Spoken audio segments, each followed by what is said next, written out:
வாழ்க நாதன் தாழ் வாழ்க இமைப்பொழுதும் என் நெஞ்சில்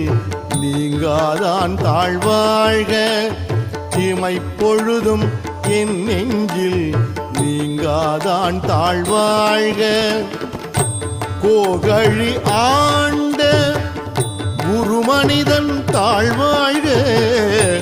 கோகழி ஆண்ட குருமனிதன் தாழ்வாழ்க ஆகமம் ஆகி நின்று அன்னிப்பான் தாழ்வாழ்க ஆகமம் ஆகி நின்று அன்னிப்பான் தாழ்வாழ்க ஏகன் அநேகன் இறைவன் அடி வாழ்க ஏகன் அநேகன் இறைவன் அடி வாழ்க.